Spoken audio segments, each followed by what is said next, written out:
Hello everyone, this is Amit Chaturvedi and I welcome all of you in Versatile Brains. दोस्तों spoken English classes की जो series चल रही है उसमें हम अभी फ़िलहाल यूजेस पढ़ रहे हैं और ये जो इम्पोर्टेंट यूजेस हैं ये आपको कंपटीशन एग्जाम में तो मदद करेंगे ही, साथ ही साथ अगर आप स्पोकन इंग्लिश के लिए प्रिपेयर कर रहे हैं तो आपकी स्पोकन इंग्लिश और ज़्यादा इम्प्रूव हो जाएगी। इसके पहले हमने कंप्लीट मॉडल्स और टेंसेस फुल एक्सप्लेनेशन के साथ डिस्कस किए हैं। अगर आपने वो वीडियोस नहीं देखे हैं तो आप चैनल की प्लेलिस्ट में जाकर वो वीडियोस भी देख सकते हैं।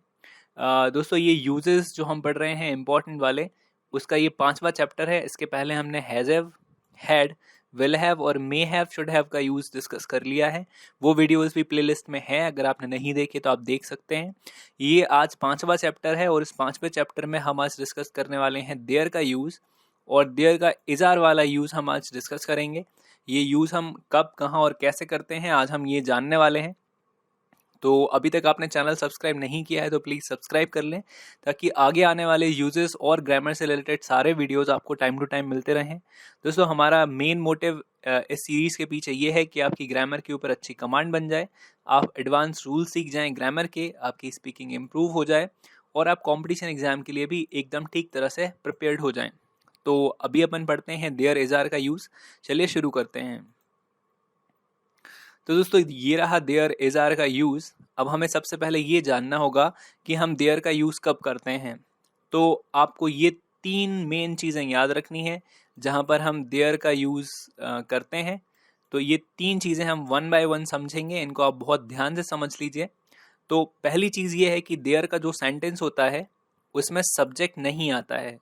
अगर कोई सेंटेंस है और उसमें सब्जेक्ट लिखा हुआ है तो वो देयर से नहीं बनेगा।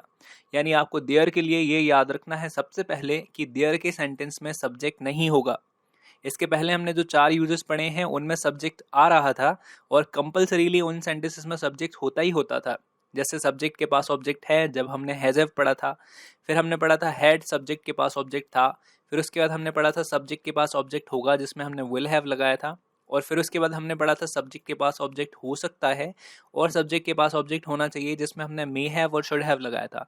लेकिन अभी हम पढ़ रहे हैं देयर इज़ार का यूज़ और इसकी पहली कंडीशन यही कहती है कि इन सेंटेंसेस में कभी भी सब्जेक्ट नहीं आता है।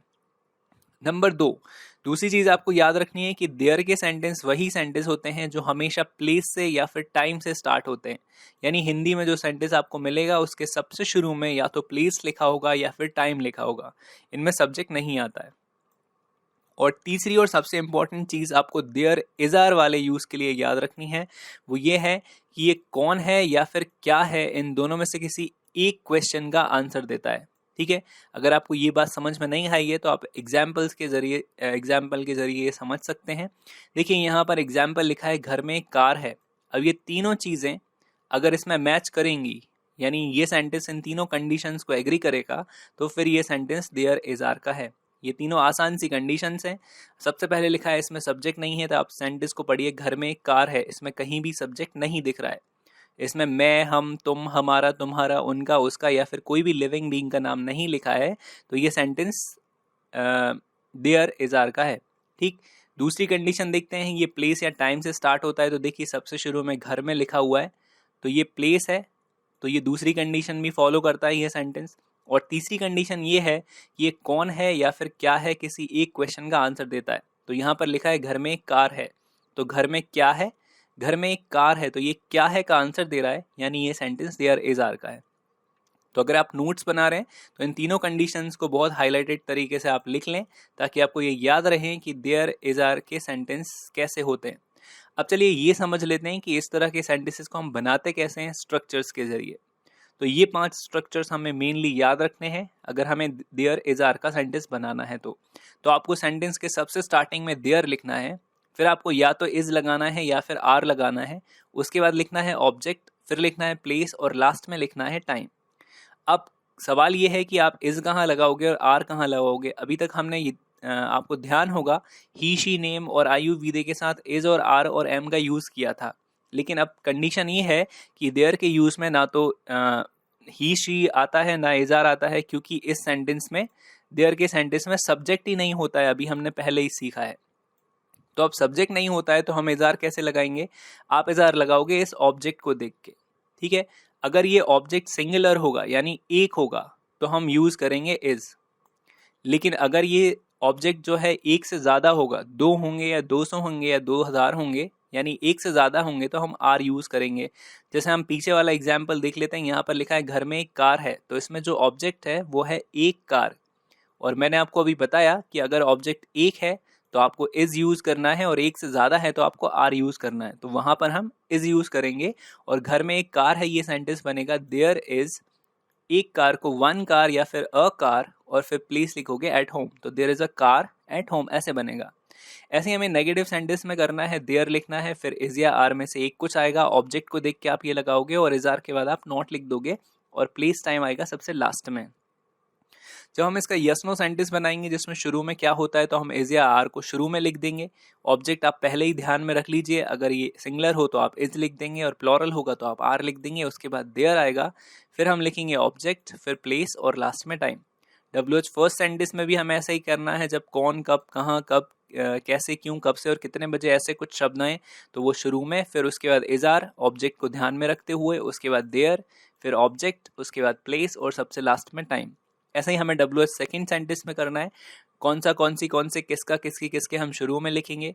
देखिए यहाँ पर नाउन मिसिंग है, अगर आप नोट्स बना रहे हैं तो ध्यान दीजिएगा, डब्ल्यू एच सेकेंड के बाद हमेशा ही एक नाउन आता है, जैसे कौन सा पेन, किसका घर, कितना पानी, है ना, किसका मोबाइल, तो वो डब्ल्यू एच सेकेंड लिखोगे आप, फिर उसके बाद आप नाउन लिखोगे, फिर हम इज आर लगाएंगे, उसके बाद देयर लिखेंगे, फिर आएगा ऑब्जेक्ट, उसके बाद प्लेस, और सबसे लास्ट में टाइम।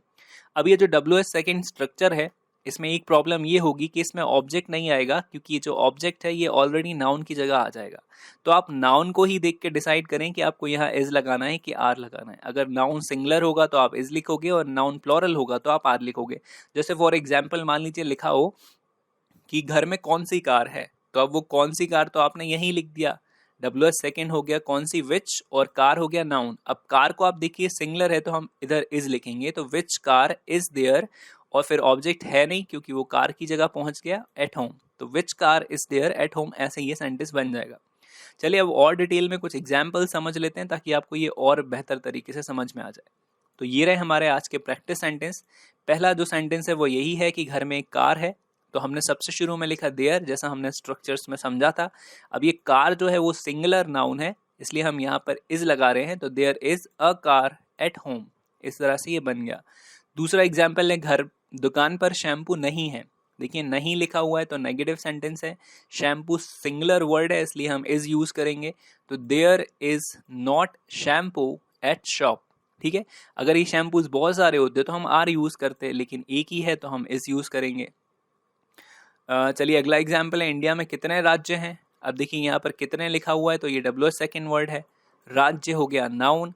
तो अब यहाँ जैसे ही आप हाउ मैनी लिखोगे तो हाउ मैनी के बाद जो नाउन आता है वो हमेशा प्लूरल ही होता है, तो हाउ मैनी स्टेट्स हमने यहाँ पर लिख दिया, कितने राज्य, W S second plus noun. अब इसमें मैंने आपको बताया था कि ऑब्जेक्ट नहीं होता है डब्ल्यू एस सेकेंड में, तो हम स्टेट्स को देख के इज आर यूज करेंगे। अब स्टेट्स यहाँ पर प्लूरल है तो हमने आर लिखा है, तो how many states are there in India, Bharat में, ये प्लेस सबसे लास्ट में, इंडिया में कितने राज्य हैं, तो how many states are there in India. चलिए आज का नेक्स्ट जो प्रैक्टिस सेंटेंस है वो है, क्या अगले साल कुंभ है। ये जो कुंभ है, कुंभ के मेले के बारे में बात है यहाँ पर, और शुरू में क्या लिखा हुआ है। अब यहाँ पर देखिए कुंभ जो वर्ड है वो सिंगुलर है, इसलिए हमने यहाँ पर इज लिखा है, फिर हमने देयर यूज किया है, और उसके बाद लगाया है कुंभ, तो is there Kumbh next year, ये टाइम है। चलिए आज का लास्ट जो प्रैक्टिस सेंटेंस है वो है, छत पर किसकी आत्मा है।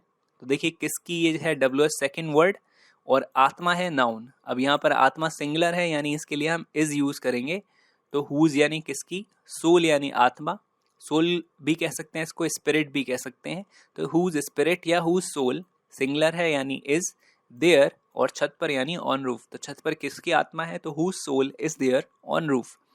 तो आई होप कि आपको देयर इज आर का यूज ठीक तरह से समझ में आ गया होगा।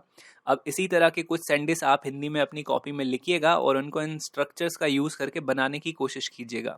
और सेंटेंस कैसे होंगे वो आप ध्यान में रखें कि इनमें कभी भी सब्जेक्ट नहीं आएगा, ये सेंटेंस प्लेस या टाइम से शुरू होंगे, और कौन है या फिर क्या है का ये आंसर देंगे, और इनमें मेन वर्ब भी कभी नहीं होगी। एक चीज़ और आप यहाँ पर नोटिस कर लीजिएगा कि इन सेंटेंसेस में मेन वर्ब खाना पीना सोना उठना बैठना ऐसा कुछ भी नहीं है, सिंपल एक ऑब्जेक्ट है।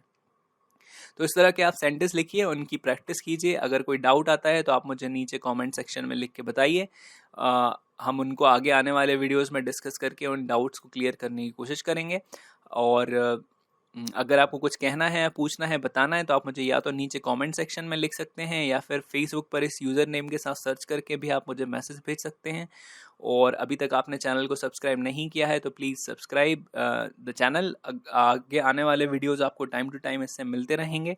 तो अभी अपन मिलेंगे देयर के अगले यूज़ के साथ अगले वीडियो में। तब तक के लिए बाय बाय।